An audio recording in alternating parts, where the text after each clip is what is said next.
জুলাই আগস্টের মানবতা বিরোধী অপরাধের মামলায় সাবেক প্রধানমন্ত্রী শেখ হাসিনা সহ ৩ জনের বিরুদ্ধে আন্তর্জাতিক অপরাধ ট্রাইব্যুনালে চলছে সাক্ষ্য গ্রহণ। ষষ্ঠ দিনে সাক্ষ্য দেন নিউরোসায়েন্স হাসপাতালের সহযোগী অধ্যাপক ডাক্তার মাহফুজুর রহমান। জুলাই আগস্টে হাসপাতালের ভয়াবহ চিত্র তুলে ধরে তিনি জানান, ১৬ জুলাইয়ের পর থেকে মাথা বুকে গুলিবিদ্ধ ৫ শতাধিক রোগীর চিকিৎসা দেন তারা। আদালতকে ডাক্তার মাহফুজুর রহমান জানান, আইনশৃঙ্খলা বাহিনী শুরু থেকেই চিকিৎসা প্রদানে বাধা দিয়েছে, এমনকি হাসপাতালে আসা আন্দোলনকারীদের ছাড়পত্র দিতেও নিষেধ করে গোয়েন্দা পুলিশ। অবস্থা বলতে তার বর্ণনা দিয়েছেন, কারো বুকে গুলি ছিল, কারো পিঠে গুলি ছিল, কারো গলায় গুলি ছিল, কারো মুখে গুলি ছিল, কার মাথায় গুলি লেগে খুলি উড়ে গেছে হয়েছে।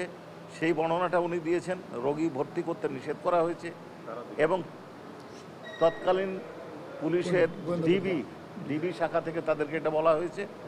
এছাড়াও এই যে যারাকে চিকিৎসা করেছে, বাধা দেওয়ার সরকারি বাধা বা পুলিশের বাধা এড়িয়ে চিকিৎসা করার জন্য উনি কী কৌশল অবলম্বন করেছেন সেটার বর্ণনা দিয়েছেন। এদিন সাক্ষ্য গ্রহণের পুরোটা সময় এজলাসে ছিলেন সাবেক আইজিপি চৌধুরী আব্দুল্লাহ আল মামুন। 2 সপ্তাহের মধ্যেই রাজসাক্ষী হিসেবে তার সাক্ষ্য নেবে আন্তর্জাতিক অপরাধ ট্রাইব্যুনাল। যে আশা করছি যে আমরা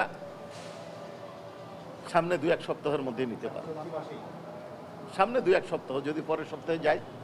এখন কোনো কারণে হয়তো পিছিয়ে গেল, যেমন গতকাল আমরা বিশেষ কারণে ডিফেন্স লয়ারের অসুবিধার কারণে কোর্টটা করতে পারিনি, এটা হতে পারে। এই মামলায় সাক্ষ্য দিবেন 81 জন। ইতোমধ্যে সাক্ষ্য নেওয়া হয়েছে 16 জনের।